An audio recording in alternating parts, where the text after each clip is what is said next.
Good evening, guys. Welcome to your first ever episode of the Weekly Steelchair Podcast, brought to you by the Weekly Armchair Sports Talk. I am the host of this regular podcast. It's going to be every week, weekly episodic podcast based on WWE wrestling. Joined to me tonight, my first guest is Vicky. Good evening, Vicky. How are you? I'm okay, thank you. How are you?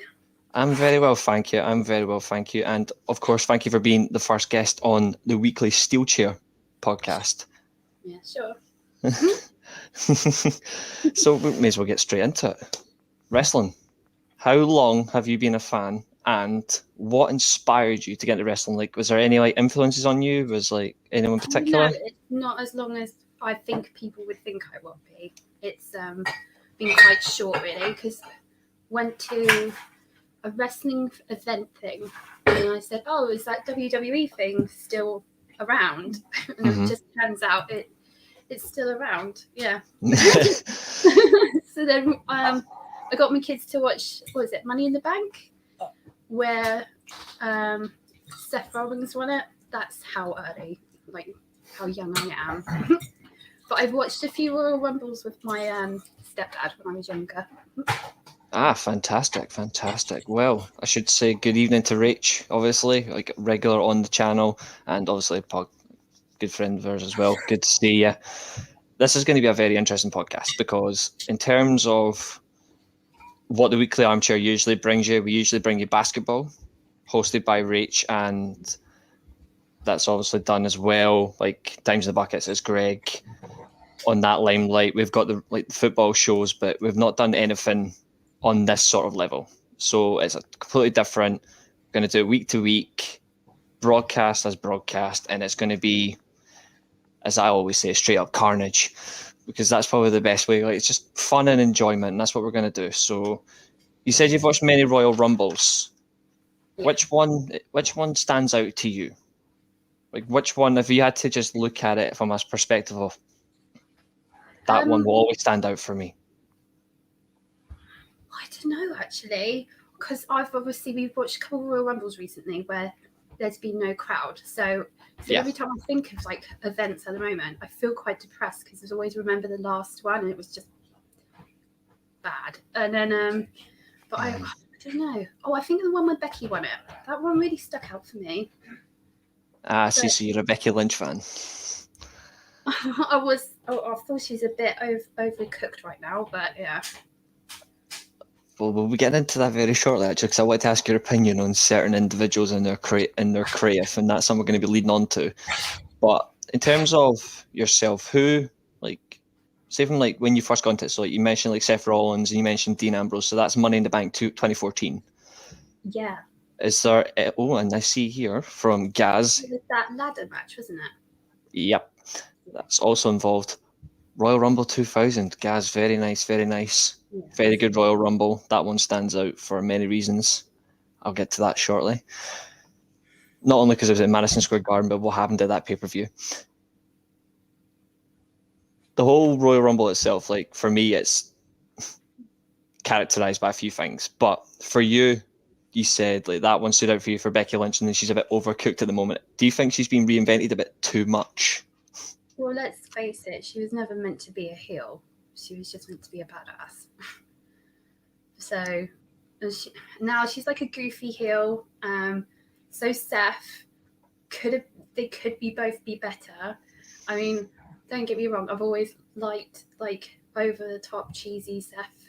You know, when he was part of the Authority, which at this moment in time I feel like there's another load of heel authorities coming back.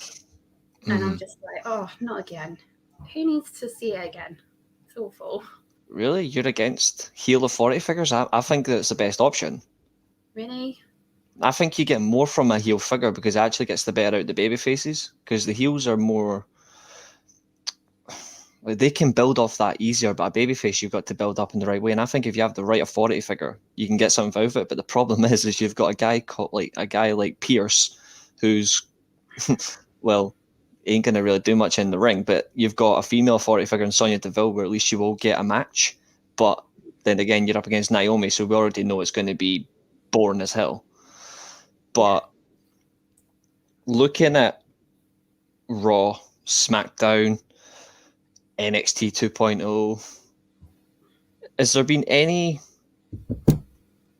for you in terms of recent shows, has there been any that stands out for you in terms of maybe feuds? Like, do you see any good feuds building? Like, for me, I think the only one that realistically you could say is building the right way is Deville versus Naomi. They seem to be building, although I do find Naomi to be a bit bland and boring.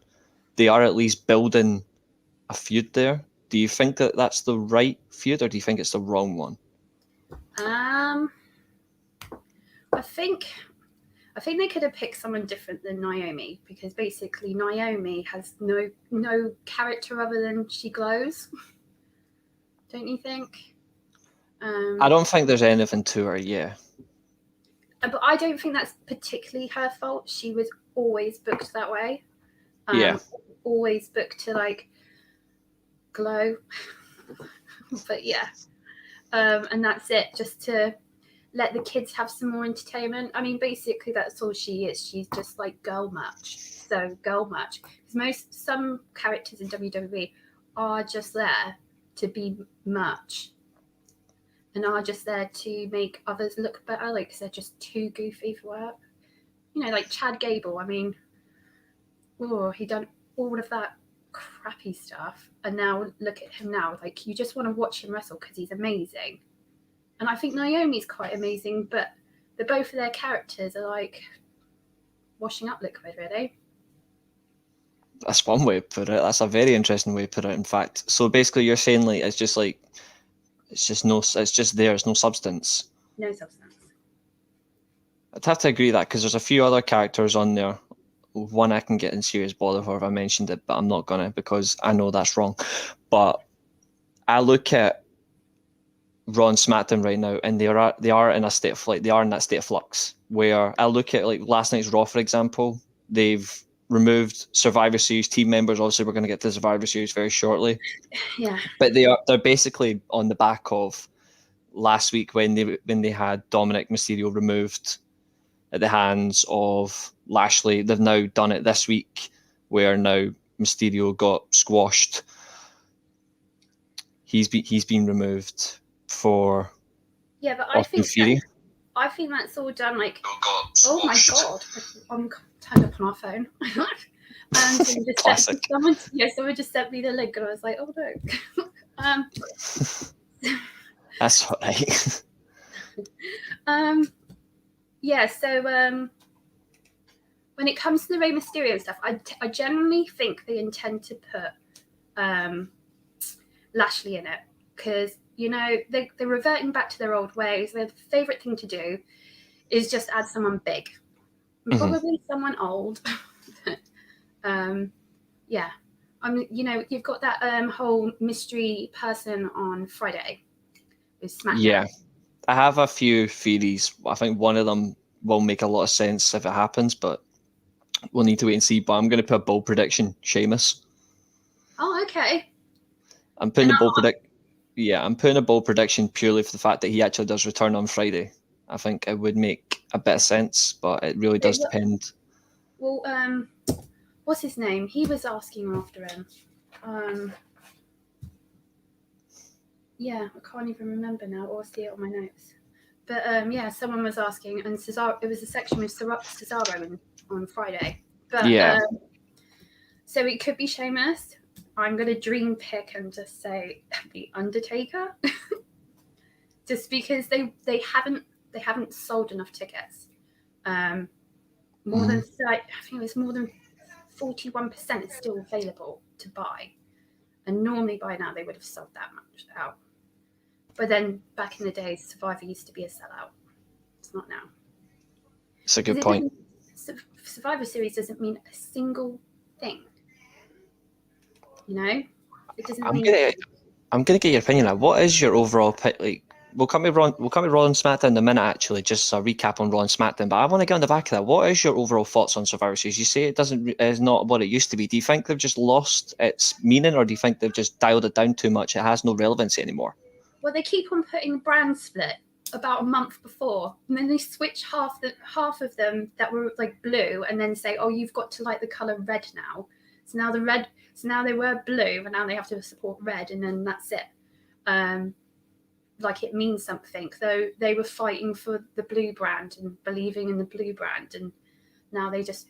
But I mean, the whole thing, they just squabble between themselves as well. You just like. You're meant to like. I don't mind if they did it like. I think it was like. Was it 2005 where they were squabbling between themselves, and then they just clicked and turned to like big badasses again and just annihilate them. Was it that one? I think so.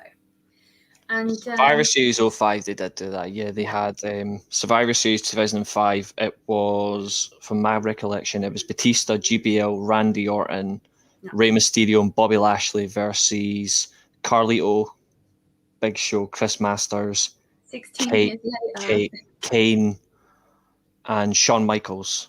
That was 5-on-5. Yeah. 2005. Yeah, it was the only good thing about that was Taker's return. Funnily enough, out of a burning casket. I do agree with this comment though. The Attitude Era is the best ever. It is, Gaz. I do agree with you. I do agree. Survivor Series obviously is one of the big four.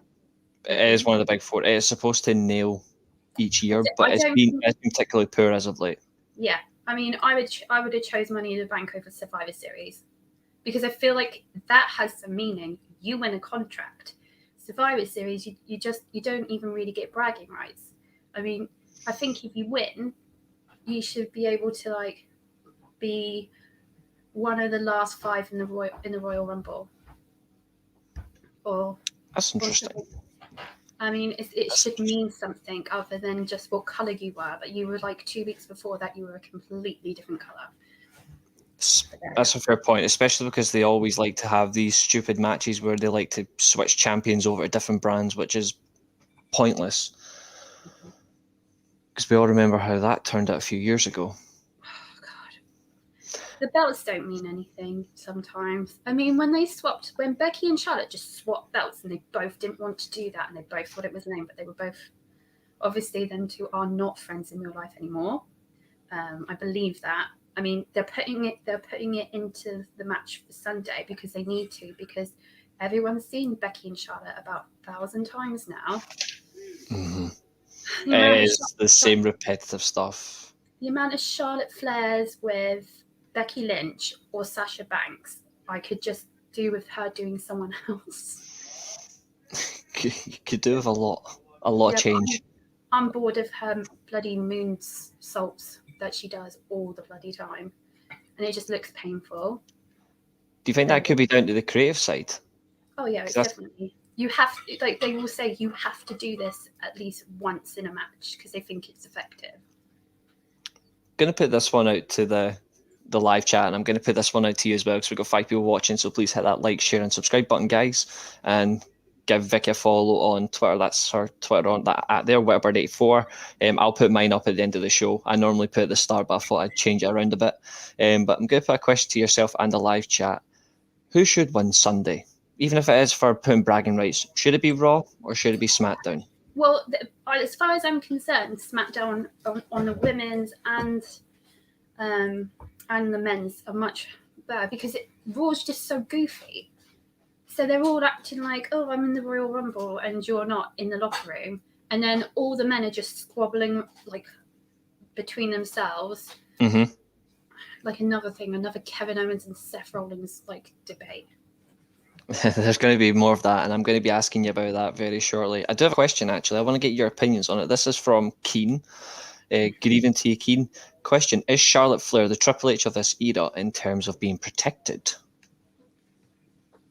I don't know right now because of the way she's being like outside. Like she doesn't look happy. Like I would have never said Charlotte Flair would ever leave to go to AEW, but can I see it now? Yeah.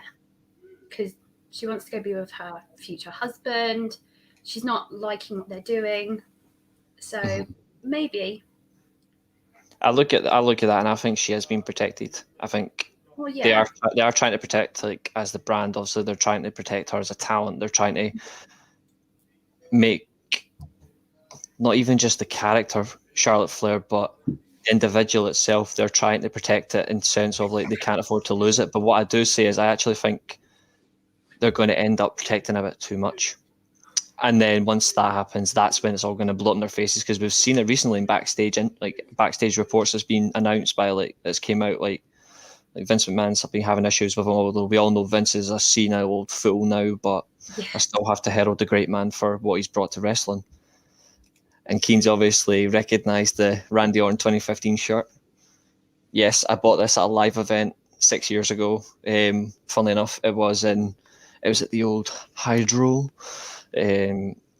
Some decent matches that night, for example, Rusev versus Cena, although you can't really see him anyway, but it was Cena versus Rusev, US title. Yeah, the Intercontinental title, I think it was Cody Rhodes at the time. I can't remember, it was 2015, mind you. Yeah. 2015 wasn't great for wrestling. But the only good thing about that entire match was Rollins versus Orton DQ for a DQ finish for the world title. So that was pretty much it. And we all know where that built up to a wasted match where he could have made a lot worse on a certain legend called Sting, but I'm not going to get into that because I'll end up causing nightmares. Oh yeah, I remember that. So on the back of right now, everybody, like people that know me, that know wrestling, know I am not a particular fan of Roman Reigns.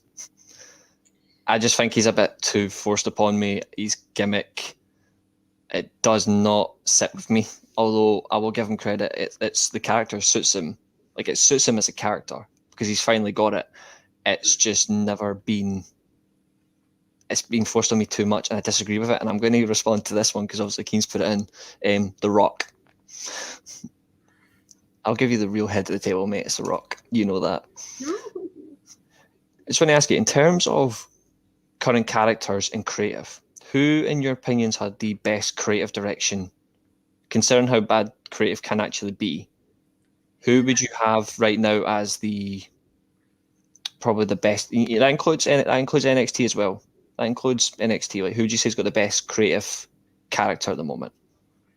Who's got the best creative character? In your opinion, I got to admit, like Roman, the head of the table thing works, and they're protecting him extremely well. But I think Paul Heyman has a lot to do with that. Mm-hmm.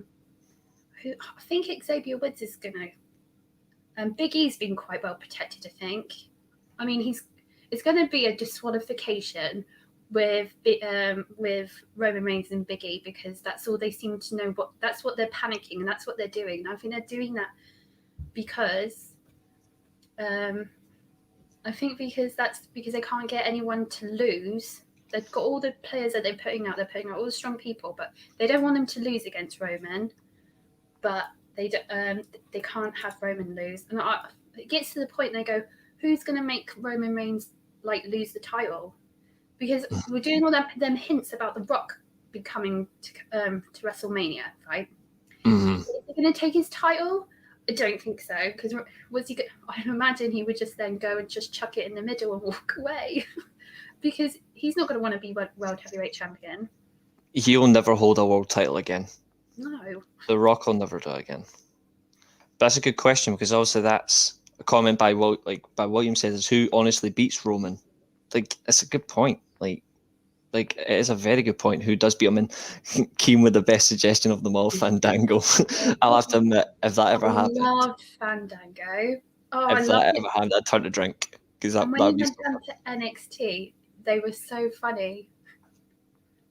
Hey, Mike. Good evening to you. I'm going to bring up this comment because this is actually really nice. Andrew Dignam. Last time I was at a WWE live event was 2016 for NXT Dublin. Was the night they first did Nakamura versus Rude. I can honestly say in NXT they actually got those gimmick matches actually spot on.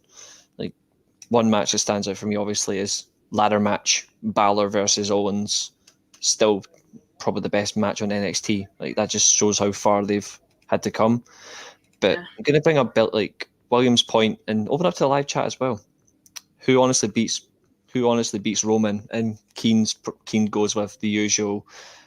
Although to be fair, it's typical. It probably would be Goldberg. Although to be fair, if that's the case, I'd be sick. Of course, I thought, oh god, he'll send in Goldberg, won't he? Because all you have to do is offer him a nice money to buy a shiny new car, and then he'll be there. I want it to be. I think the one that makes sense, but they won't do it. Is I want it to be Bobby Lashley. I think in terms of legitimate in the ring, legitimate outside the ring presence. He's actually good, and he's good in the mic, which is important. I was gutted Lashley never got the match he wanted. He wanted that match with Brock, didn't he? And he never got it. Yeah. Mm-hmm. Brock Lesnar, I'll be surprised if he ever gets another world title run. I'll say that loosely. Mm-hmm. I'll say that loosely. I'll be surprised. Andrew Dignam, I love Cesaro versus Zayn from the old school NXT days. Yeah. I'm gonna throw that to the live chat. Classic NXT. What would like matches that stood out for you? Is there any in particular? I'm gonna say one of them is the Iron Woman match.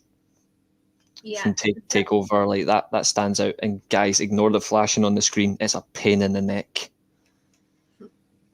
My man.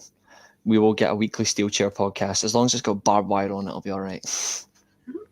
I like the old ECW days. What can I say? Like the real ECW, not the crappy fabricated version from 2006 that should never have happened in the first place. I miss NXT.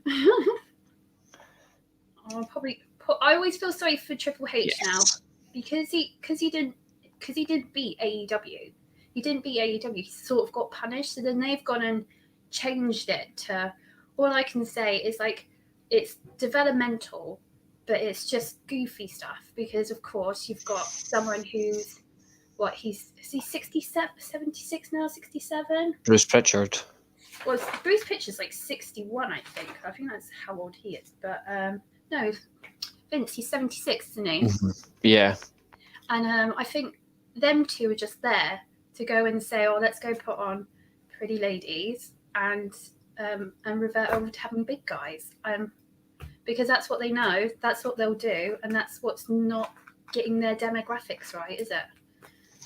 Yeah, and that doesn't help, especially if you want to actually branch out and make a good wrestling show. You need to have the talent, not just somebody who's big, because you can have a big guy, but that doesn't mean they're actually going to be good in the ring. Like Samoa Joe, like as an example, as a big guy, that makes sense. Like even though he's no longer with WWE, he's now elsewhere.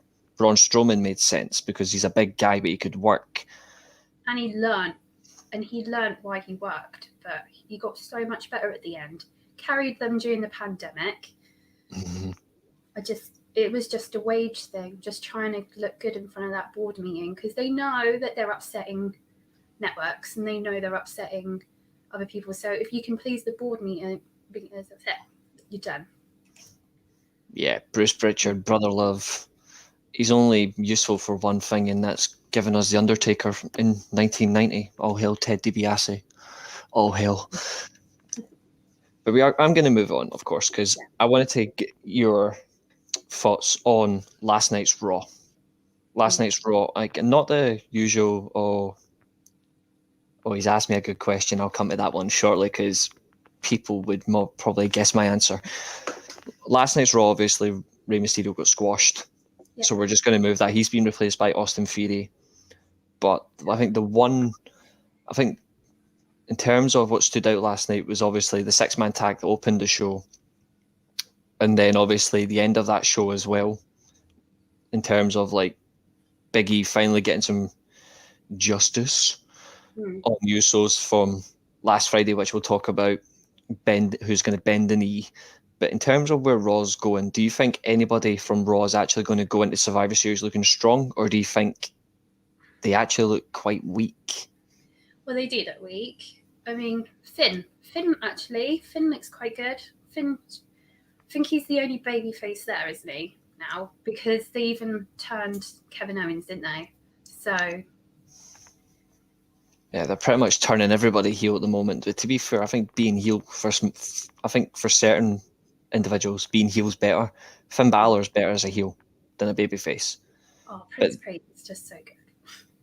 Lashley and Rollins, yep, far better heels. They can't do babyface. Seth Rollins can't do it. No. The only time he could really do it was when he was facing Brock. He's a better heel. Especially going up against a monster heel, you do need a babyface character. And I agree with Lashley, definitely, because do you remember with him talking about his sisters? He had that feud with Sami Zayn, and they just basically made him do an assault course. I do remember that, actually, funny enough.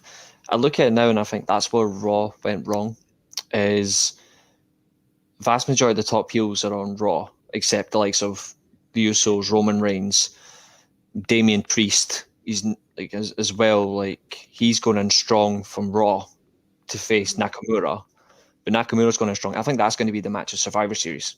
I'm actually going to put in a limb on that. US champion versus Intercontinental champion is actually going to be the match of the night. Well, them two are just going to be great because they're great, and yeah, Exactly. I mean, and I'm hoping that's going to be the second match, but because I'm hoping that the first match is always going to probably be the women's one, I think, and I feel like you're going to feel quite soft about it. But knowing me, in my head, I think they would go and put that as the pre-show, wouldn't they? I hope not. I hope they do the right thing and put the Usos on the pre-show, because the Usos do not belong on the main show. But that's my opinion. But I'll go on this one. Does Damien Priest win the Rumble and beat Reigns? I'm going to go on a limb and say I actually think it would be a good idea. But you would have to cross over from Raw to then go to SmackDown. But to be fair, that wouldn't be a problem unless he takes...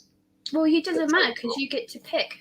Like Drew McIntyre, when he did it, he got to pick. Oh, God, I hate the way the pandemic just ruined Drew Pandemic McIntyre. does everything. Trevor's comment, wrestling today is not as good as when Jabroni, Warrior, Bret Hart, Mr. Perfect, good old Kamala, King Kong Bundy, rest in peace, Honky Tonk Man, Jake the Snake Roberts, Ravishing Rick Rude as well, rest in peace, etc. in their prime. Yeah, I do agree. The only one there I'm not going to comment on is Hulk Hogan, because I personally do not give a damn. I never thought anything of Hulk Hogan, but that's just purely because in that era, he was a great brand, but in terms of worker, he was outdone by Steamboat. He was outdone by, obviously, NWA at the time. He was outdone by Ric Flair. He was outdone by the American Dream, Dusty Rhodes. He was outdone by the Macho Man, Randy Savage. Yeah. But as a brand, Hogan stood out, so that's why it's hard to replace him. But on that list, the two I actually liked the most was Bret Hart and Mr. Perfect. Well, who doesn't love Bret Hart? Psychopaths. Probably. Yeah. Probably psychopaths. We do a podcast on the SmackDown 6 next week. Yeah, of course we can. I'd like to get you. We can certainly do that. We can certainly do a podcast on the SmackDown 6. I am all for it. Ricky the Dragon Steamboat, loved him. I'm a psychopath. Well, to be fair, you support Arsenal, so I don't blame you. Do you know, I hope Shayna Baszler is the one who just completely owns the women's match. In what way? In what way? In terms of standing out or last one surviving? Yeah, I want her to go in, and I want her to completely take out 2-3 of them, or be the last one standing. That's what I want. I want a big Shayna Baszler run where she can just go back to being that badass she was before she was put with the useless one. Who's now gone. God. That's true. That is true. And I have certainly never forgotten the name Gene Snitsky.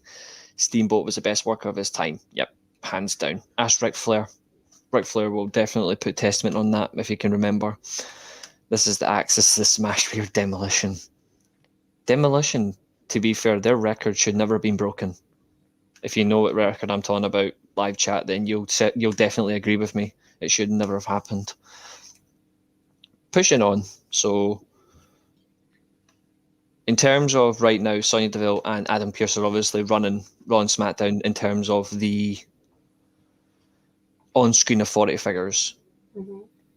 Do you think, in terms of how they're actually running the shows, do you think they're actually the best people for the job? I think if you want to do it, you've actually got to you actually need to change that, because I don't think Deville's actually a good authority figure. I think Pearce does make sense. Like, at least he actually has the back to it, but he just does not. He doesn't give me a good vibe as a heel. Yeah. Whereas Deville does, but I would rather her be in the ring. I would rather have, I'll be honest, I'll go nostalgic. I'd rather have Stephanie McMahon, or for old time's sake, I would love to have Theodore Long just back for one night only being a GM. Yeah. But I honestly, I'm probably every single person they want to run SmackDown or they want to run Raw. They've literally, I mean, take a look at that when they done Baron Corbin, and then they blamed Baron Corbin, but he wasn't as good as he was with promos. Yeah. So, yeah, his promo work did have a bit of a shaking. He needed a mouthpiece. He was one of them. He was one of them that needed a mouthpiece. Yeah. Keen, that gives me electric vibes. Imagine a prime Shawn Michaels against a prime AJ Styles. That would be amazing. It'd be the best match of all time. And obviously my reference to Fedor Long, you are going one-on-one with The Undertaker. The absolute genius that is, of course, Fedor Long. Today's shows are too scripted, whereas before they were just naturally talented and charisma. Remember Piper's Pit? Yes, I do. Early 1980s. Certain Roddy Piper with a coconut over Jimmy Snuka's head. Still a controversial moment that is appreciated. Thank God. Because, yes, they are, literally told to do what they're told, say what they're told. I hate that feeling to it. I think some people aren't, and some people carry the lines better than they should do. But, I mean, I think people like the New Day are given quite a relaxed thing to go out and say what they want. I think Roman Reigns could do whatever he wanted. Yeah. I'm trying to think. I think Becky gets she's allowed. I mean, she's in all fairness to Becky Lynch, she is now literally a carbon copy of The Rock, so you can tell where my disgust is. Yeah, but she looks really good doing it as well. But do you know? Sure. I always keep forgetting that Shinsuke Nakamura is the Intercontinental Champion. But don't you think now they just don't use the belts anymore? They just don't use them. I don't think they're utilised as much. I think they could do better. I don't think title feuds are impressive anymore because, well, Roman Reigns is literally just big build up, big build up, big build up, big build up. Squashed. Exactly. Or disqualification win, or Usos interrupting, boring us to death. He could be a lot better if he actually wasn't involved. Like, if they weren't actually involved. And I like this comment, Becky Lynch is Irish, so she's naturally gifted at drinking. She, I'll give her that, she's good. I just hate the fact that she's had so many interventions, now she's being reinvented in a way that she is basically the carbon copy of The Rock, when there is no need. There is virtually no need for it. Our previous character was actually working for her. Now she's having to change things up again, and it's going to make things worse. I'm going to turn this camera off for a little while because it's doing my head in. I'm just going to look like this for a while. It's just because of the stupid flashing. To be fair, it looks like death row, and I'm not here for that. Let's hope that. Yeah, we'll just go with it. Fuck it. Never mind. I mean, Jeff Hardy, I think he was going to do really good with the men's surviving team because everybody just adores him. So he's just going to get. The minute his music comes on, that's it. Well, to be fair, I've got the song on my phone, so I still do. It's a fair comment if it actually wants to show. Come on, you son of a bitch. Yeah. When they had her as Becky Two Belts, like a McGregor character, she was great. Yeah, like a prize fighter type role, actually suits her. I think that just comes in, gets the job done, leaves. I think that's what they should have stuck with, but they changed up a bit, which to me was unnecessary. They had such a good with her and Ronda on Twitter. That was fire. It was great because she was just a badass, wasn't she? Oh yeah, absolutely. Going into Survivor Series, I think one match that does start, we do have to obviously talk about it, is obviously the one thing is the LED lights messing with the frame rate. No, it's just a fucking bastard light bulb. Although to be fair, I get away with whatever I say on here to a degree. I'll move that back a bit. Hopefully that works. But you're fine. It's just my camera. It hates me. Just like the weather. Going into Survivor Series, I think one match that does stand out for me that obviously does need to be talked about, obviously, is Reigns versus Biggie, because it is a heavyweight clash, and I think it's the right one. Mm-hmm. It's just, I'm thinking that could have been done at a later period. I think right now they should have done Reigns versus Lashley, because that's the real heavyweight challenge. But I think they're saving that for a later date. What's your thoughts on that? Well, maybe they'll save it for the Royal Rumble. Because they do bring out the good matches for the Royal Rumble. Yeah. But I think, Biggie and Roman are going to be great. Mm-hmm. I don't think Biggie can do a bad match at the moment at all. I think he's a solid worker. But it's just going to be a no DQ. It's just going to be interrupted. It's a bit like on AEW where you're just watching so much interference, and now you're just seeing it on WWE all the time as well. It's a bit annoying, really. It's carbon copied, and that's the thing with creative these days. They're trying to one up each other by actually following the same route, and it's not actually going to help in terms of viewings. Obviously, Raw and SmackDown has the bigger viewership than AEW, so they're going to be fine. But you can only do it for so long before it falls flat on your ass. So I'm looking at how they're going to change things up, and the only thing I could see them doing is Reigns loses the title of the Royal Rumble. Won't happen, but this is just a thought. Like, Reigns loses the title of the Royal Rumble. He then dismantles the bloodline from within purely to go solo, similar to what Lashley did with the Hurt Business, where they dismantled them in that way. They dismantled it in the right way. So I think you have to go through that perspective, and I think it'd be good for him. At least he can keep building himself, but I don't see him losing. I don't think he's going to lose the title purely because they don't have anyone who's legitimately going to challenge him. Like, even if whoever wins the Royal Rumble, there's no guarantee the winner of the Rumble will challenge him. No. And you would have thought Paul Heyman would have thought about who, because he does like the smaller guys. You would have thought he would have gone, do you know what? I think I've got the next person, and I'm going to line them up, make him look good, and then win the title. But I don't even think Vince is letting him, like Paul Heyman, even do that. I wouldn't put it past that. I would like to see sort of what happened in 2013, where it was a Money in the Bank, funnily enough, but Paul Heyman did turn on CM Punk at the time to return to Brock Lesnar, which then led to SummerSlam.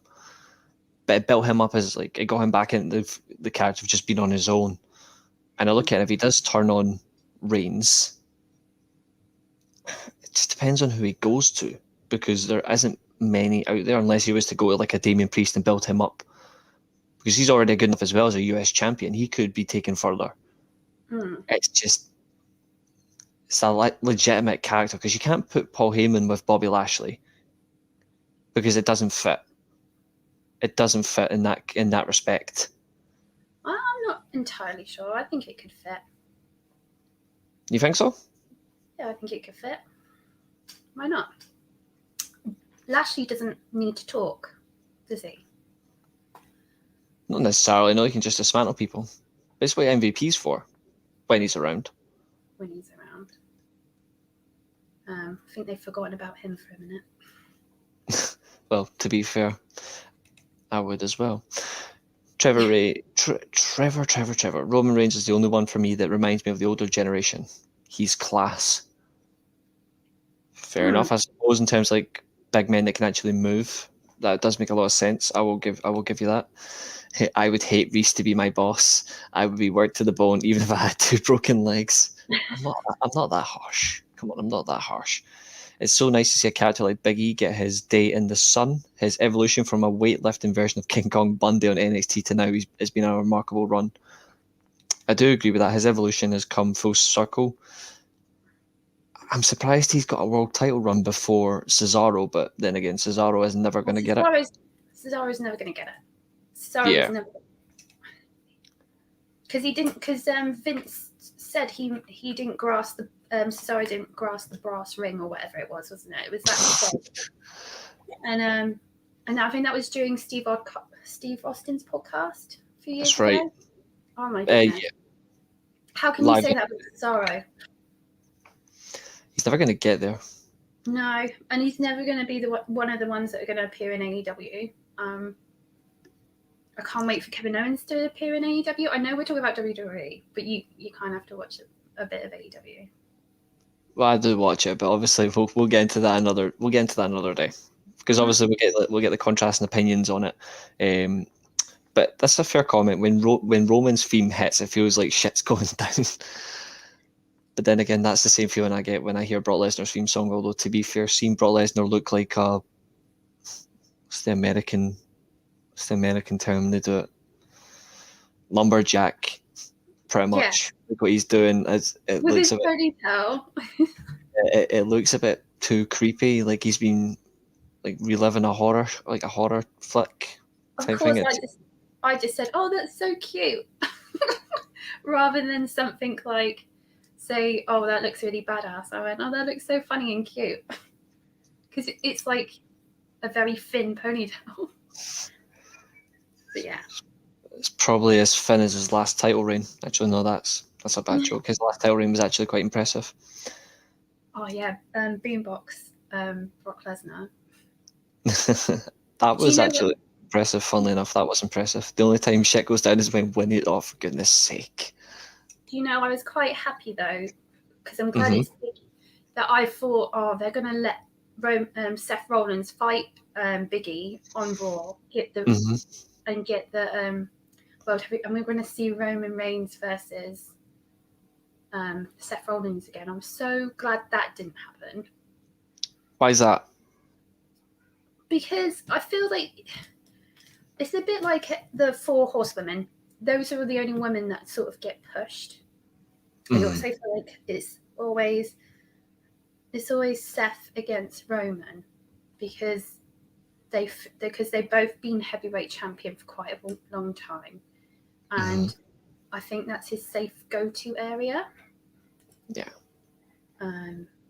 Because I know that Seth has asked to be main event for the World Heavyweight Champion, and Vince does like Seth, so if he really wanted to main event it for that, I feel like it's going to happen, but I just don't want it. I don't see The Rock coming in for WrestleMania, but that would be my worst fear, is a Roman Reigns and Seth Rollins. I mean, they were good in Extreme Rules. Was it Extreme Rules? Or no, they were good at Money in the Bank. That's Money in the Bank, yes. Yeah, he was good at Money in the Bank. But that was it. That's all I want to see. You know? That's fair. That's a fair minded opinion. I do agree with that, and I think this is a fair comment. A face Rollins versus a heel Roman would be interesting. I think it would, if you actually think about it, because obviously previously it's been trying to build him into babyface Roman Reigns, where he was constantly booed out the building. Where have I seen that before? Oh wait, I've seen it numerous times with John Can't See Him Cena, and obviously Seth Rollins was always the heel because he actually suits the heel role, but when he has been a babyface champion, he's actually been quite good. But as a babyface challenger for a title against, say, maybe a heel champion, he's never been particularly good at it because he's never had the competition. The only one he's just had to go up against, obviously, was Brock Lesnar and The Fiend Bray Wyatt. It doesn't really have anything to him. He needs the role. Yeah. But I do think I'll give keen plaudits on that one. I do think this could work because it does get the best out of Reigns at the moment of his current character. It does give him that. The only thing is, when do you pull the trigger on getting Seth Rollins a babyface? Because right now, Seth Rollins' work as a heel is fantastic. I would say maybe top 2 or top 3 for work at the moment. Yeah. And that says all really about his individual character development. He's had to add substance to it, which he's been trying to build for so long. He's finally got it. And I think he's finally blooming. Okay. It just depends, but it could work. Trevor, what about Sheamus? He's a lovely human. That's when he doesn't look stupid, but although to be fair, I remember 2010 it might have been, like a year in, it'd be a year in, and all you hear was ketchup bottle chants. They were just chanting ketchup towards him. It's a shame, really, but it's funny. Yeah. Like, God, oh, so pale. absolutely. When does Randy turn on Riddle? Oh, it's got to be. It's got to be on this weekend, I think, because Has to be. they won't want the Usos to lose because of this head of the table stuff. And yeah. But did you hear about the news today that Randy wasn't allowed to ride a camel for that the Saudi thing? And Vince says, no, your character can't go on a camel. And I was just thinking, I don't know. I think if he had his arms up in the air doing what he does as he ridden a camel, he'd look pretty badass. I find that quite alarming. They wouldn't allow Randy Orton to ride a camel when he's allowed Triple H to make a mockery of Braveheart from WrestleMania 21. So there's no real difference. So put Randy Orton on a camel. But I'm going to go on a limelight. If Randy Orton doesn't turn on him at Survivor Series, he will turn on him at WrestleMania. I don't think feuds don't go that far. They're not planned that far. It depends on the character. I mean, like you saw, like there will be some feuds that they'll keep in the limelight. They'll build slowly. Mm. But this one, I think they would build quietly. Like they'll tease it in a way. Like they'll pay-per-view match where they'll lose and they'll try to reclaim their titles, which is common. But I think they'd pull the trigger. If it's the right way, they'd pull the trigger. But it depends on if they can get the right way. My only concern is what Keane said, is Vince wouldn't allow it. Yeah. But then again, does it necessarily have to be Randy Orton turning on Riddle? Oh, and RKO out of nowhere. I don't know. See, I actually think I would prefer it if Riddle turned on him. Yeah, I would like it.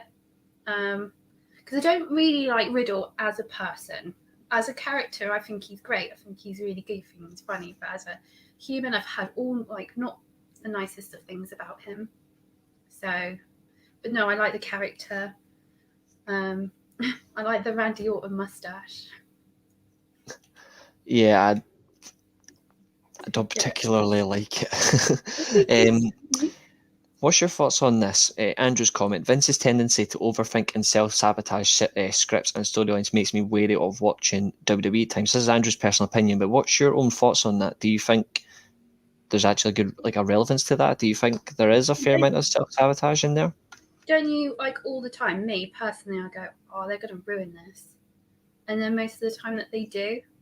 So I don't get my hopes up, you know? Some things they build up for a feud, and then they just forget about it, and then you go, well, what happened there? You know? So I think Andrew's got a really good point. Who do you think at the moment isn't being booked in a way you think could be booked differently? And we'll move on to that creative side in terms of, like, say, like talent that's actually on, like, even on NXT itself, because you've got obviously Raw and SmackDown. Obviously, NXT has some good booking in there. Is there anybody that you would think maybe I think you they're not. would want? I think they're gonna mess up Cameron Grimes because he's seen him now. So I think that's it. They'll probably ruin the Cameron Grimes. I think more of the women here. So Okay. Natalia could have been. She's boring, right? But she's great. She's a good worker. She could have been portrayed a lot harder. And I think there's two reasons why she didn't. One, because of the Hart family. And two, because her husband works in the women's area of making matches. Yeah, I want Bayley to come back right now. I wouldn't mind if she interfered on this weekend and used a steel chair to cost SmackDown. But that's all I want to say. I want SmackDown to lose that particular match this weekend. It's even like this, like Leah. You know, they had that women's match which never really made sense to me because they're all meant to be like playing together soon. And she had that really good spot, and then she got was her who got pinned? I think so. Yeah, And then Aaliyah pinned Natalia like on last that week. was it. Yeah, and I was just like, well, now she's out. That's like, are you killing her on her way? Like, she's new and she got over, and now she's like forgotten about.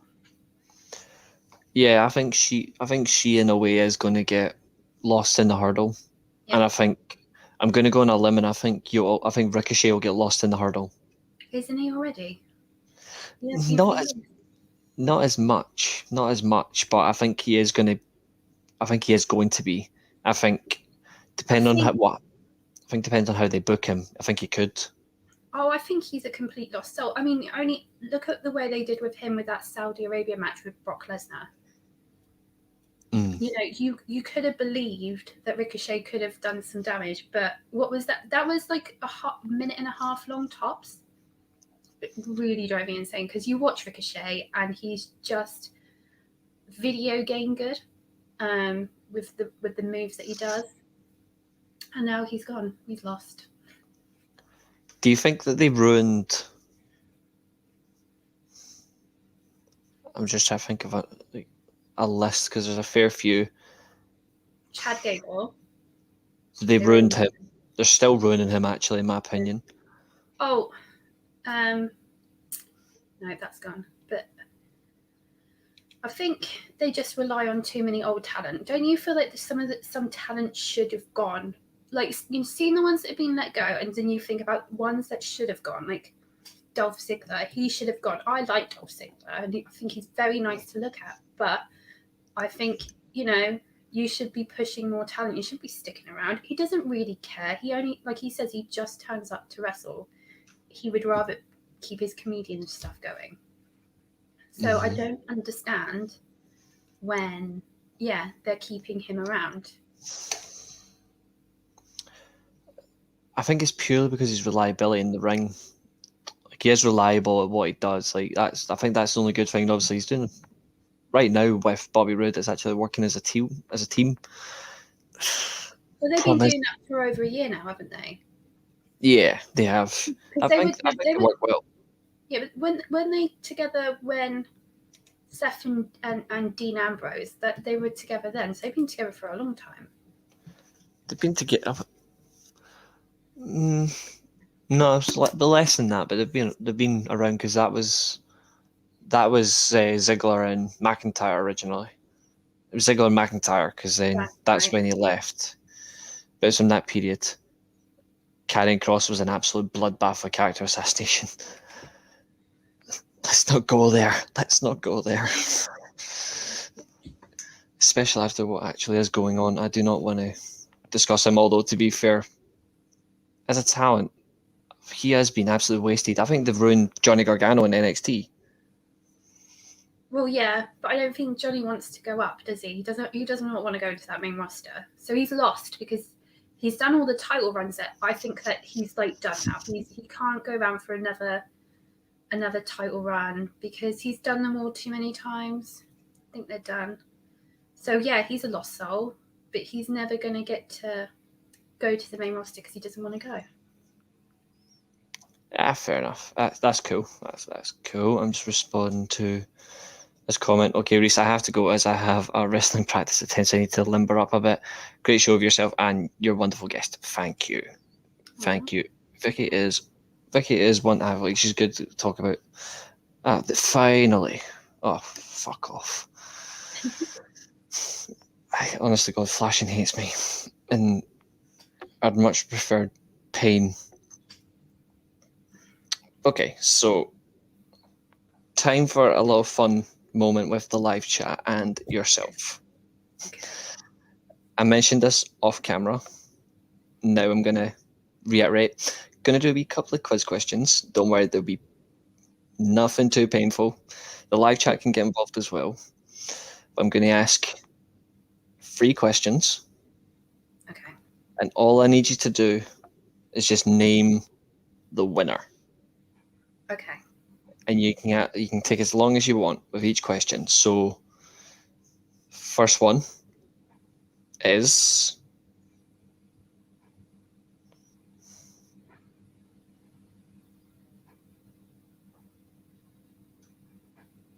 yeah. Okay, here we go. First one. Batista versus The Undertaker. Last Man Standing. Backlash 2007. Who won? Oh, great, because all I've got is that Hell in a Cell match in my head. Oh, that's not cool. You may ask for a different question if you prefer. No, I'm going to try and think it through.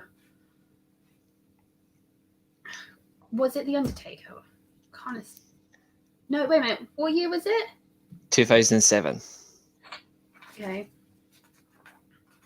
I'm going to go look at my notes now. I'll cheat with my notes. The live chat have done very well. Okay.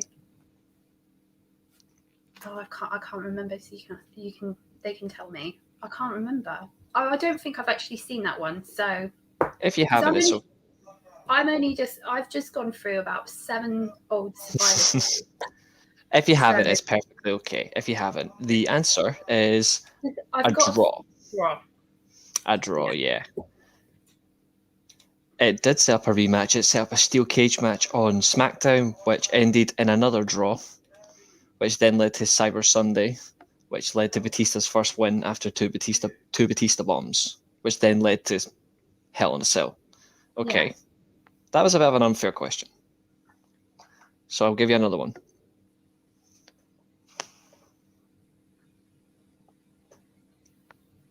Yeah, okay. WrestleMania 22. Mm-hmm. Who won between Edge and Mick Foley? So 22. So that was... What year was that one? 2006. Okay.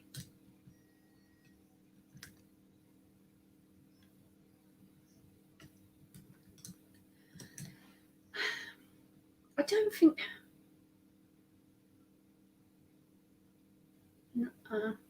I'm trying to go back that far, but I've had a really busy day, and you're asking me like WrestleMania that I watched about 4 years ago, and then the next question's recent. The next one's recent, so that okay. You'll like that one. Okay. Wasn't it a DQ though? No. So I'd imagine it's hardcore match. Hardcore match. Edge versus Mick Foley. It was Edge. It was. Yeah. Yes, it was. And I'll also give it to this one as well. Andrew's mentioned that that legendary spot is the Flaming Table Spear. That is correct. Okay. Okay. Third question.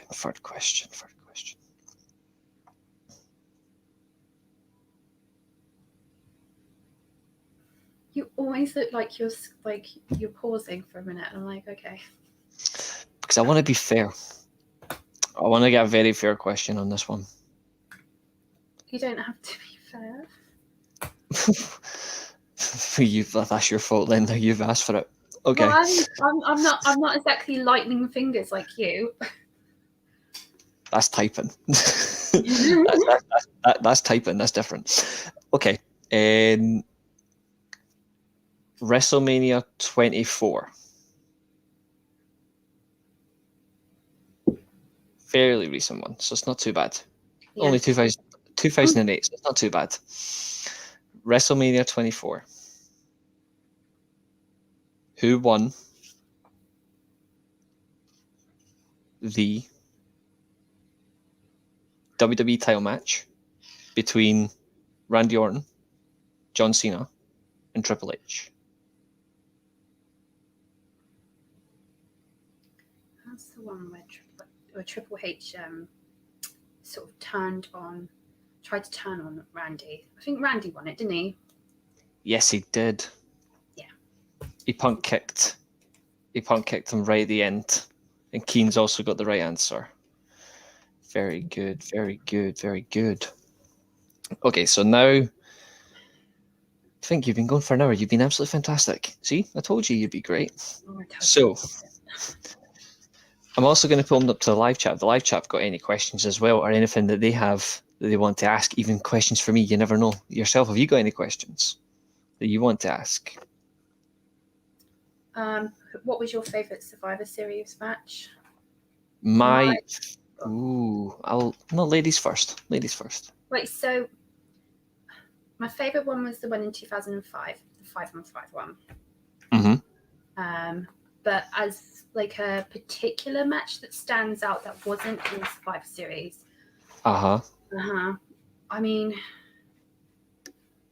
it's like a cross between the triple threat match between Cena, Seth, and Brock, because that one was pretty damn awesome. But other than that, it was the Batista and Undertaker one with the Hell in a Cell. There was a Shawn Michaels one, but I can't remember what year it was.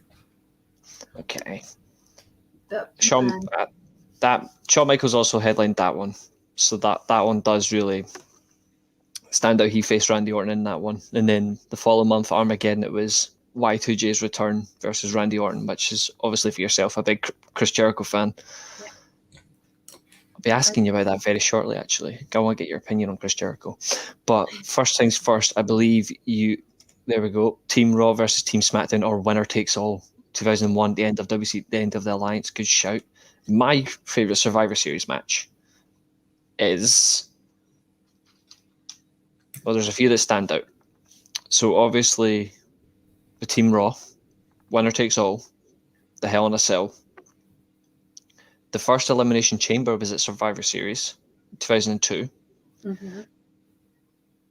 You got the Montreal Screwjob. But for me, my favourite Survivor Series match will always be Bret Hart versus Stone Cold in '96. I knew that was going to be yours. I knew it. The only reason that's my favourite is because that was the best worker at the time in Bret Hart versus the work that Steve Austin actually could do. Obviously, fast forward less than a year, he breaks his neck, he becomes a brawler. But that one night alone, you saw Steve Austin as a technical wrestler. And that, for me, is the one that should have been world champion, not the brawler. That is the one where he just was built up to like be Steve Austin. Yeah. More or less, yeah. So that one there from '96 is my favourite. I do have a question, actually. Andrew, when was the last time in recent memory that wrestling gave you a sense of childlike joy?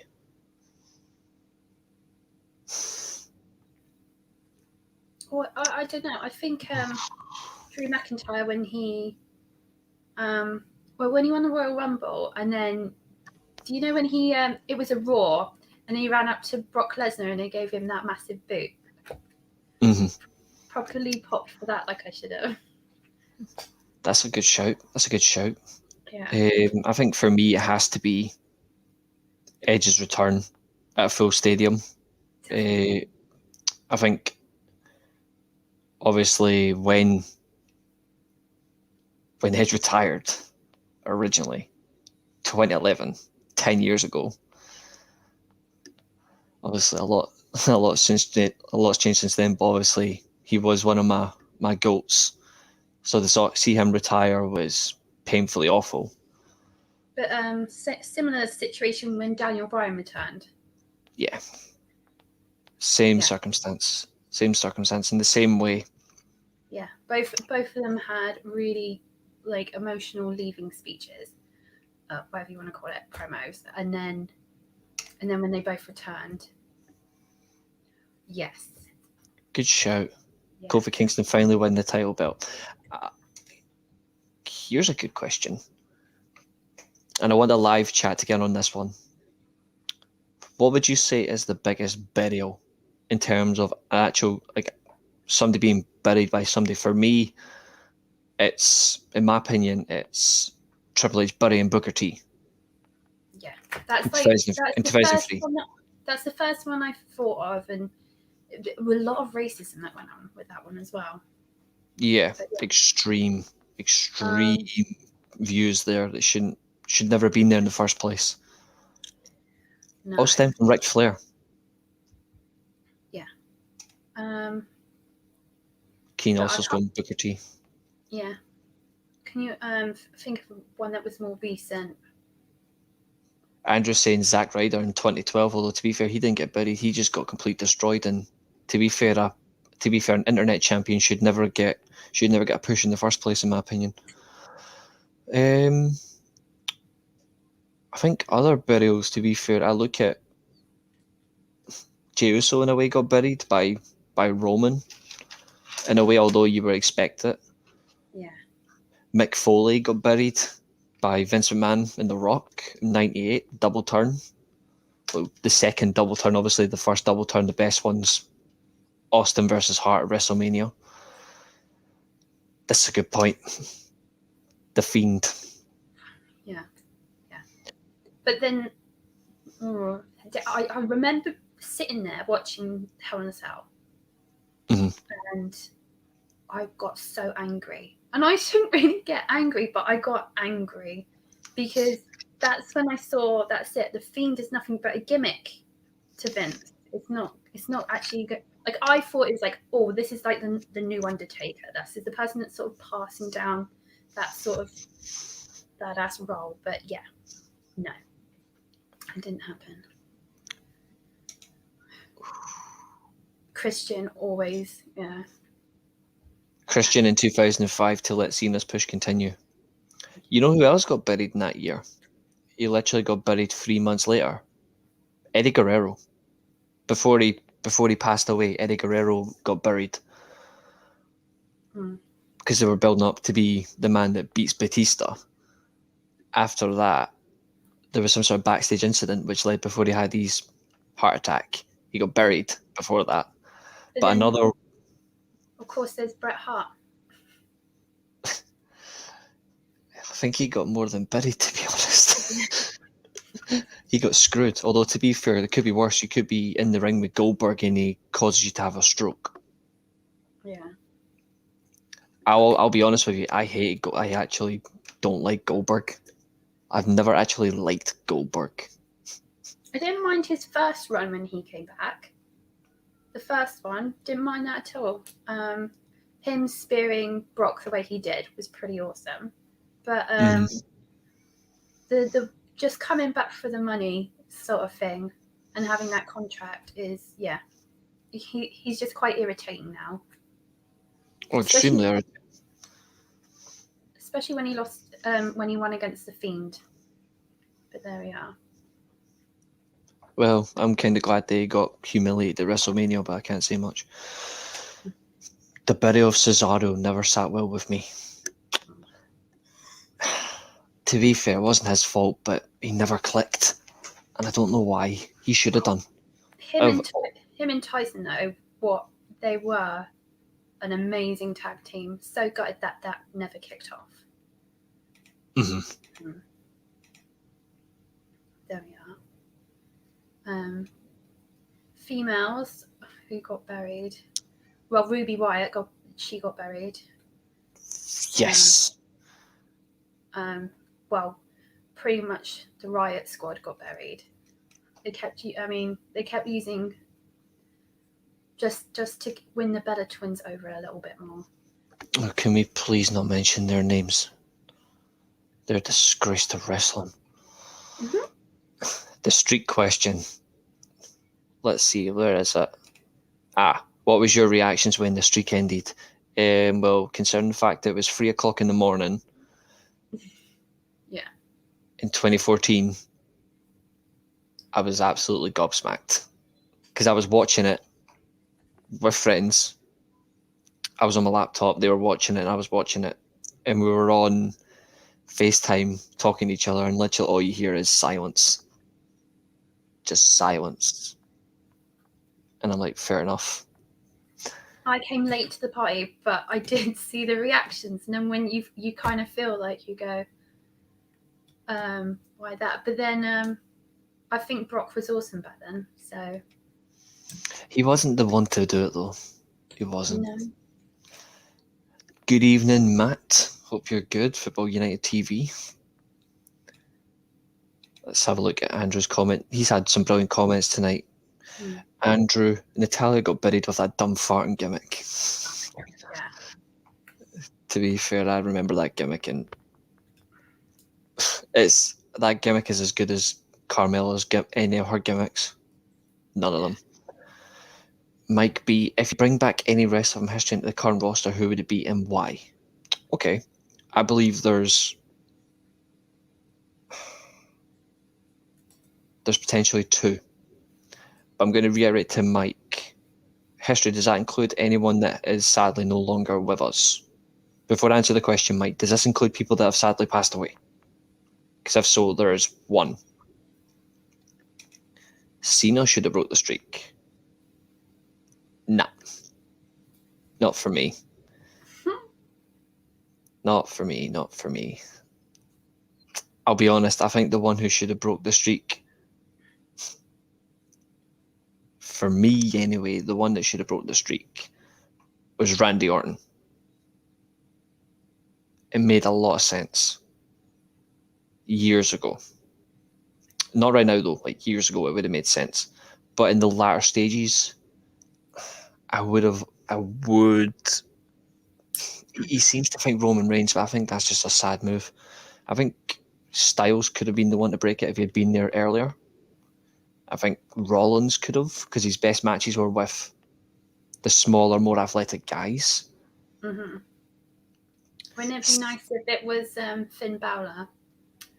I wouldn't mind that, but that would just not work. Too small. I think they would. Who was the Demon? Because obviously we're talking about years back when Demon was like the thing that you really popped about. But yeah, I got a question for you. All right. What is your opinion on the fact that Crave are basically soap writers? But it's like one and done.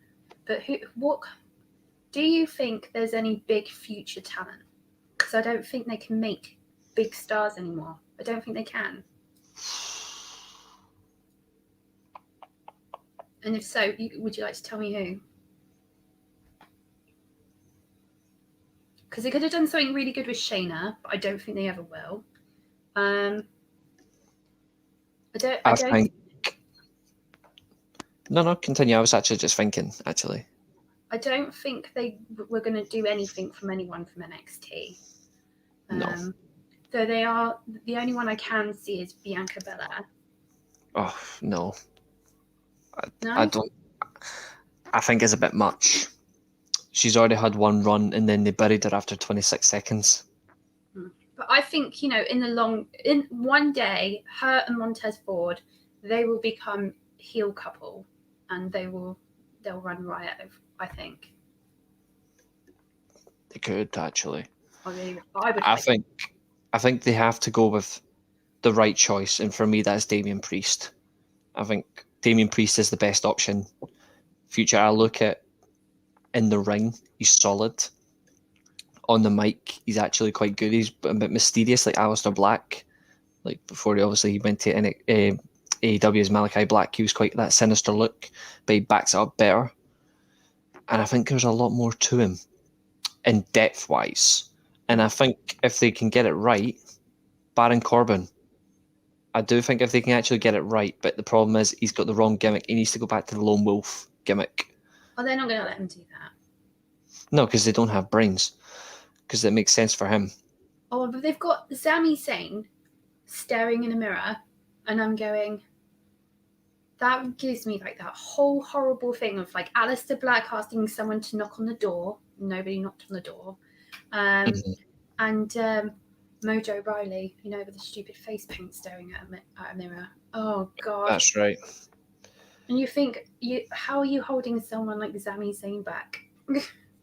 Yeah, no, you're right. Andrew Priest he's 39 years old. Yeah, I was thinking he's quite old now. He's only a couple of years older than Seth Rollins.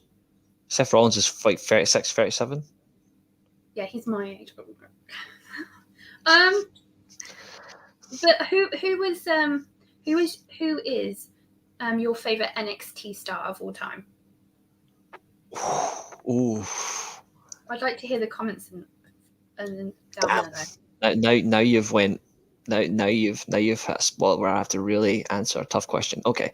So first of all, prime Kurt Angle, prime Eddie Guerrero's who Keane would bring back. He said Cena for the heel turn. Niall, good evening. Just tuned in. Reece, sir, yes, I can boogie. Well, yes, so can I. Definitely. Matt Smith, bring back Rikishi. That'd be badass. Keith Lee had all the tools to be a big start. It's an absolute shame. I do agree. I would bring back, if we could, I'd bring back Mr. Perfect. Or I'd bring back Bret Hart, because you can't have bad matches with any of them. But sadly, obviously, Mr. Perfect's no longer with us. But if it was a prime version of someone, it'd be those two in their prime. Mm-hmm. I would just love to bring back The Rock, just for favoritism. But you asked me a very good question. So I think Andrew's saying Bailey was his favorite. Fair, it's fair. My favorite. Good night, mate. Thank you. Sleep well. My favorite on NXT is either Finn Balor, his first run, not his second. Okay. Finn Balor or Johnny Gargano. Okay. I think I look at the work he's done. It works. I picked Ciampa over Gargano. What? Yeah. What? Okay, now this is going to get interesting. Okay, why? You know their takeover match. What was that? 2016. The unsanctioned one. Yeah. Okay. Right, and he was a heel then. I loved him as a heel like that. I don't know. He just won me over. He was a good heel champion. I'll give you that. Yeah. I just can't believe you picked him over Gargano. Yeah. That's bold. Well, to be fair, he was good though. I mean, yeah, because Gargano is like it was a really cool like superhero type like baby face. He was really good like that. But I look at Ciampa now and I go, yeah. They're trying to basically just rehash him in the same way, but he's not like that. I think they need to change him around a bit. I think he's actually quite easy to change because he doesn't actually need to do a lot. He can get over easily because he's that good. But I look at others around him and there isn't a lot of challenge. He doesn't have a lot of challenge in him. Like the Undisputed Era is long gone. Because they're too green, aren't they? They are developmental people now. Absolutely. Oh, good question. Good question here from Matt. I'll let you answer this one yourself in a second. Question for you, Reece. What do you think of Pat McAfee's introduction to Friday Night SmackDown? Great chemistry with Michael Cole on commentary. I think Pat McAfee brings a good, legitimate sense to the role. I think in terms of how he communicates really well, he brings a lot of enthusiasm, energy.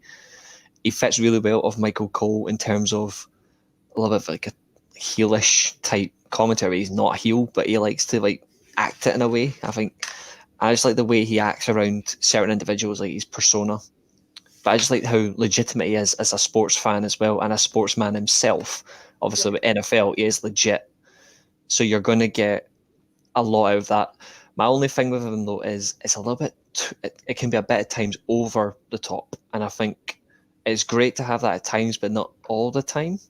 But he's refreshing. Yeah, I will say he's better than most commentators I've listened to. And I've listened to JR, the greatest. I've listened to Jerry Lawler, who's just famous for... You've got... I think he's better than Corey Graves, though Corey Graves is pretty damn good. Yes. I still don't quite understand what Byron Saxton's all about, other than... He's just there to bore people to death. Yeah. In the nicest way possible. I would rather have GBL back on commentary than... Didn't they stop him because of his bullying?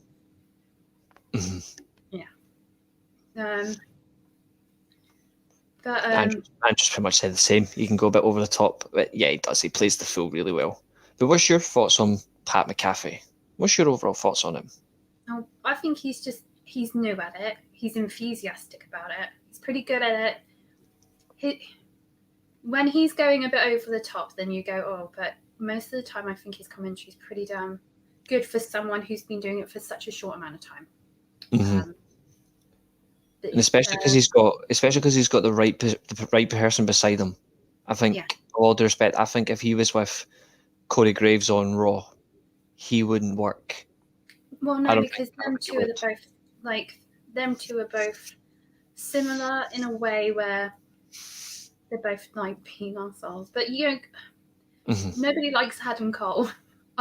Cole. No one likes Cole. Michael Cole. Yeah. Oh, Michael Cole. I don't know why. Because I talked about Andy Cole today. So footballer. Don't worry about me. Just let that go. It's all right. I had a random moment with apples the other day, so it's cool. We're not getting into that. Long story. Long story. But then it's true. Yeah.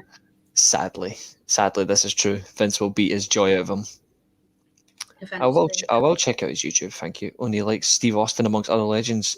I will take a look at that. Thank you. But yeah, please continue. I wouldn't mind I wouldn't mind the women commentary back, but Renee I think she just had so much going on in her ears she couldn't really do that good of job. Plus she had to like sit there while her husband wrestled, and then they'll go, why is he turned heel? And she goes, I don't know. Like, why don't you ask him? Yeah. That was complete pointless. Speaking of pointless, I'm gonna do like a little list. Okay. This is purely for you.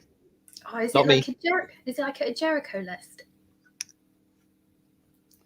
Not quite, because I know you'd get all up for that, but no. And I know he's your favorite, but no. What I'm actually going to get you to do is list your top 5, like that you've seen. This can be like previously when you were getting back into it, because obviously you didn't watch it for quite some time, which you've said to me before. You were out of it for a while and you got back into it, versus now. So who's your top 5 of all time? Like for you, your personal favorites. It doesn't have to be the absolute best of all time. It's just your top 5, and who is your top 5 worst? So your 5 best versus your 5 worst. Okay. In the live chat as well, put your 5 in as well. 5 favorite, your 5 best, 5 worst. So Bret Hart. Mm-hmm.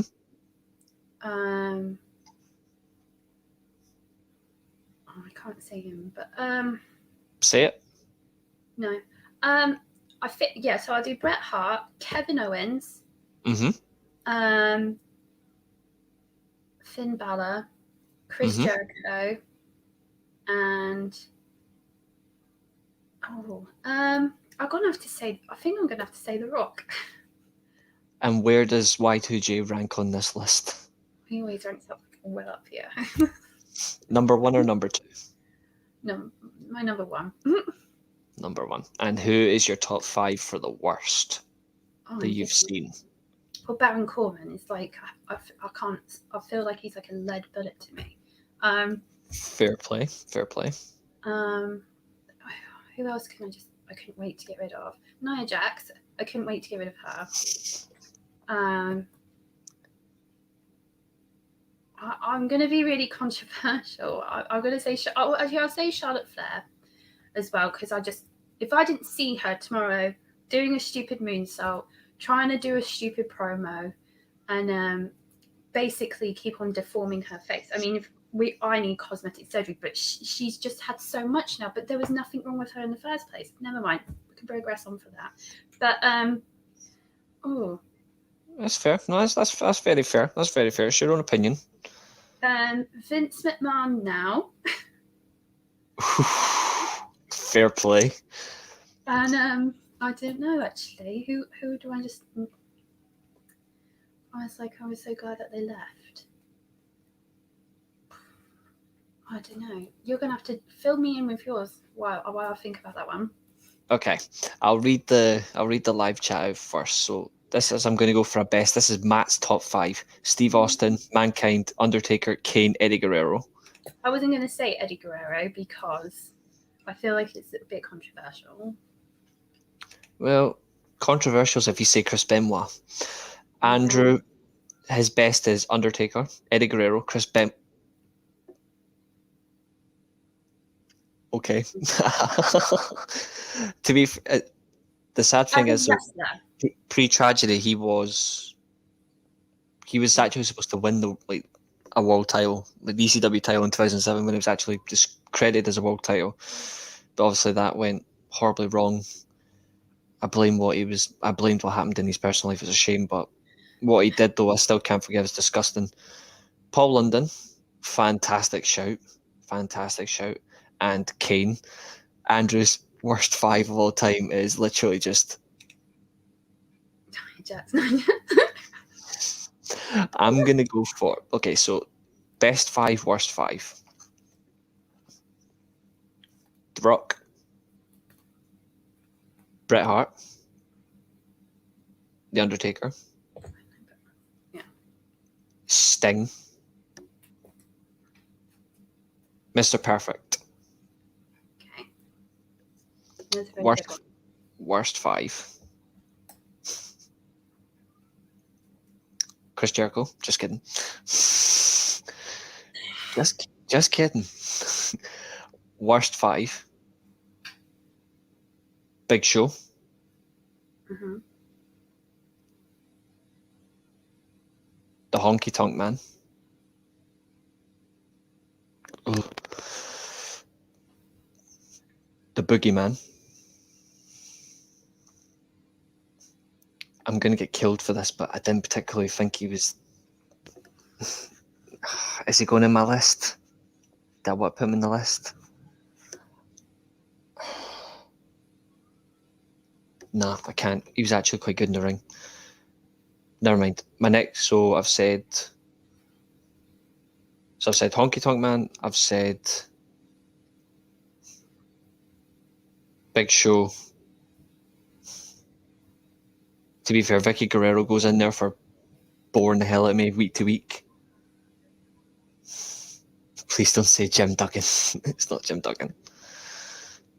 The Boogeyman, that was it, 4. Number 5.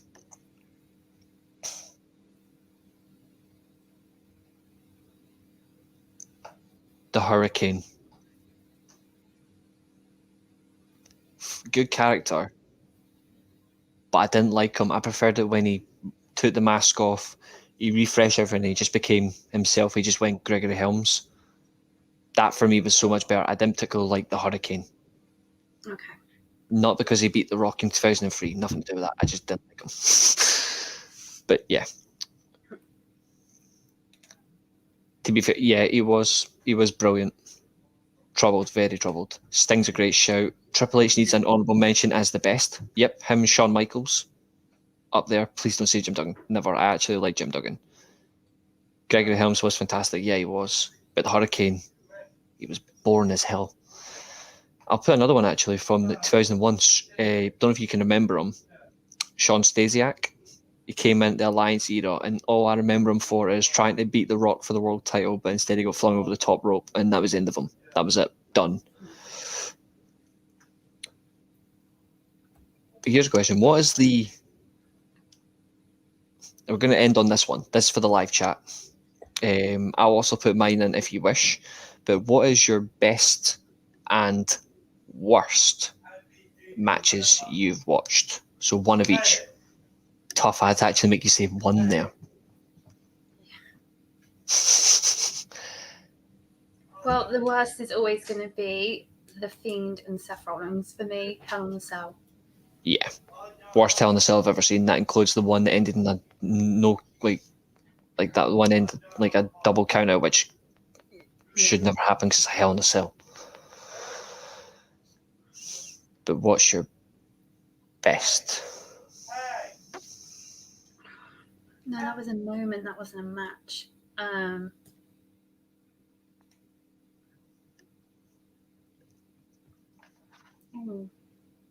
There's got like 6 in my head. I'm going, I'll just pick one. But you can name all 6 if you want, and then just say I can't choose one. Yeah, but wait a minute, because 2 of them are actually moments. So I've got to stop thinking about moments because I keep on going like. All right then, I'll add a twist to that. Best match. Okay, let's add to it. So the worst match is that Hell in a Cell. What's your best moment? What's your best match then? We'll add moment then. So I think like Seth's cash-in, that was a good moment. I think like one of my favourite matches to watch, like I go back to watch, is got to be the Undertaker Triple H and Shawn Michaels when he was the ref. Ooh, WrestleMania 28. Great shout. Yeah. I'll go back and I'll watch that. But I mean, then you got like the technicality of a wrestling match. But yeah. Great shout. Their first WrestleMania match was one of my favourites. Worst the Kennel from Hell. And Matt's comment, best match, not sure. Best moment, no, anytime Austin annoyed Vince, basically. Yeah. Great shout. So your best moment, you're going with Rollins. Cash in. So that or the Yes movement. I quite like that one. Okay. I love the whole was it, what WrestleMania was that? Was it WrestleMania 30.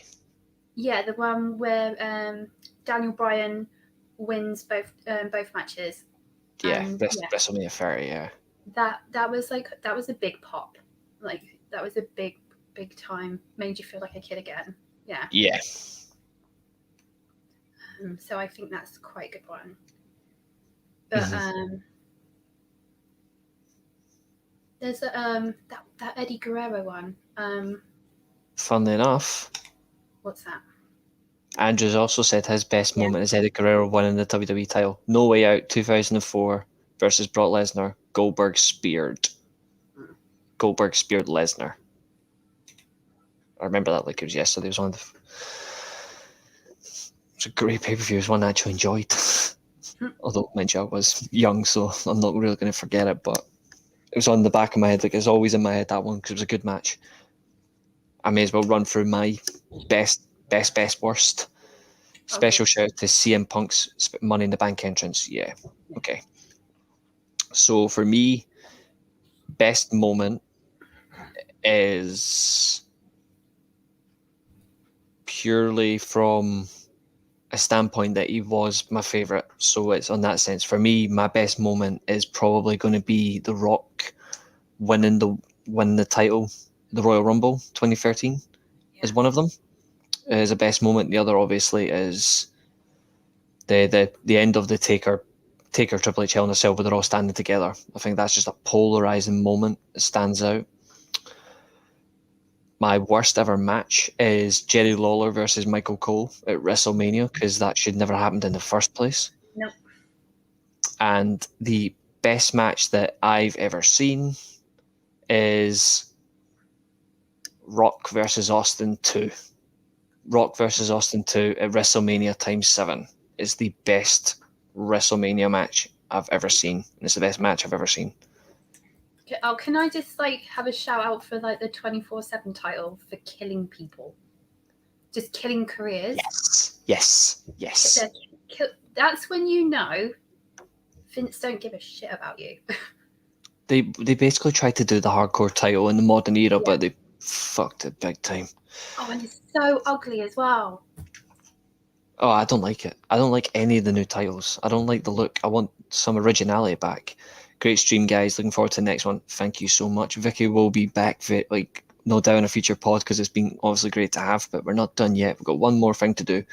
One more. So Andrew's saying, Sandman's entrance at ECW One Night Stand. Yep. And best walkout song. So that'll be their actual entrance theme song. For me, hands down, it's The Undertaker's Ministry theme from back in the 90s. Mm-hmm. Late 90s Undertaker theme. Always for me. What about you? Well, I'll go with just some modern ones. I like Finn Balor's. I like The Fiend, but they ruined that. That was really cool. That was so cool. And who has Kane's original theme song. Yeah. I'll go with that. Oh, I always feel sad when I think about Corporate Kane. Yeah, I didn't particularly like it, although they did do a lot to him they should never have done. I mean, everyone remembers Isaac Yankum. That was awkward. Very true. Very true. She's doing fantastic. She's doing fantastic. Run DMC DX theme, yes. And I'll also go on a limb and say, obviously, The Rock's classic theme, Stone Cold's theme. There's one other one that stands out for me, and Steve Austin's. the smash glass for Austin's iconic WrestleMania 13. I see. I said the exact same thing. But there's one that stands out for me, for pure sentiment. It's Ultimate Warriors, because obviously I watched the final Raw when he died, and that was my grand's favorite wrestler. Still is my grand's favorite wrestler. Funnily enough, like nobody else. Quite into wrestling then. My grand got me into wrestling. Yeah, my granddad. I used to watch, WWE Experience. They used to be on Sky One on a Sunday, 12 till 1. I used to watch that with them. So it was literally just into it and building. And obviously Heat, Raw, SmackDown, Velocity was a shit show, but still watched it on a Saturday. But it was literally that. Like I got into it because of them. Like my granddad. Am I allowed to ask one more question though? You can ask as many questions as you like. Who was your favourite tag team ever? You answered this in a WhatsApp once, but I've forgotten. Okay. My favorite tag team of all time is the Hart Foundation. Yeah, the Hart. It goes Hart Foundation, the Rockers, Brothers of Destruction. Then it goes the British Bulldogs, and then the Legion of Doom. That's my top 5, but my all-time favourite is... So Edge and Christian and Matt Hardy get completely... the Hardys get completely left out. They were immense. So was Poland and Brian Kendrick that Andrew's mentioned. But in terms of like my top 5, that's my all-time top 5, because the matches I've watched back, it's just so much talent. It's just hard to ignore. But Mike's came back to his question. He's asked, "Did you answer my question yet, Reece? Any wrestlers alive? Any wrestlers you bring back alive or past?" I said Bret Hart or Mr. Perfect, but I would also bring back Roddy Piper. I'd bring back, for promos and being a heel manager, I'd bring back the Brain, Bobby the Weasel Heenan. I love Bobby Heenan. Paul Bearer. I would bring back Rick Rude. I'd bring back Vader. I'd bring back Sting. And I would bring back, because he deserved a world title run, I would bring back Owen Hart. Oh, I've just remembered my favourite, one of my last favourite match. But I was arguing in my head with both of them. Okay. So they're both Shield matches, but the one with the Wyatt family, loved that match. Very good. Yeah. Very good. Very good. Yeah. Now we are going to close with... Great comment. Oh, and British Bulldog. I like watching SummerSlam 92. SummerSlam 92 is one of my all-time favourites. I can't believe what they've done with his... I think is it with his son? They signed him up and then they let him go. And I think he done one dark match after a SmackDown. That was it. Yeah. Well, 1 hour, 38 minutes. Well, it's going to be 1 minute 39 by the time we've wrapped. But this has been episode 1 of the Weekly Steelchair Podcast. Joining me this evening was Vicky. Vicky, where can we find you on social media, like Twitter? Where can we find you? Just that thing there. Oh, I can't point. I'm going in the wrong direction every time. It's right there beside me. It's just that way. Witterbird84. You can find Vicky there. Obviously, Vicky, thank you for coming on the podcast. You've been the first guest. How did you feel coming on? Just to our viewers, how did you feel joining tonight? It's something I've never done before, and I don't even think I know enough, but thank you. I've been a bit nervous. Didn't even know if I wanted to put my face on today, because I had a bit of a day. Well, it's fine. It's just feeling a bit poorly, but yeah. I hope you're feeling better now. Or I'm feeling better enough to have a glass of wine, so... Maybe put on another Survivor series. Yeah. Maybe. Who knows? Well, But I think I might go put 2002 on now. good shout. Yeah. There's some very interesting matches, and of course, he is spot on. Oh, thank you, Andrew. Yeah, honestly, don't doubt yourself. You had a very good show. As we close, quick question: Survivor Series this Sunday. Raw or SmackDown? SmackDown. SmackDown wins for you. Yeah, it does. I mean, it's the one where they want. Doesn't really matter with Raw and its TV contract. That's there all the time. It's never going to change. And yeah, SmackDown needs to start impressing because they're not happy with their ratings, and they're really saying that to them now.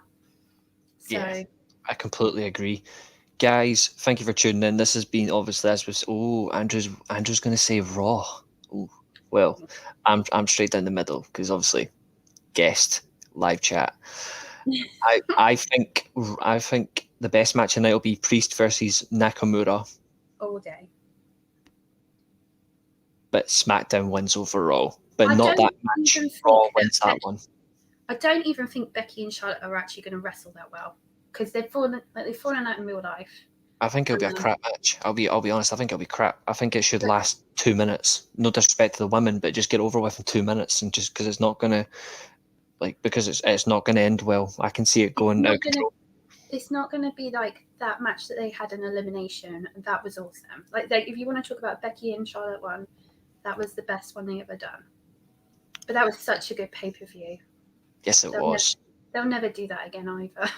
Nope, they won't. And on that fantastic comment, this has been the Weekly Armchair Sports Talk. That's Vicky. I'm Reece. This is episode 1 of the Weekly Steelchair Podcast. We will be back next week to discuss SmackDown Big 6. And that's the bottom line. Good night, folks.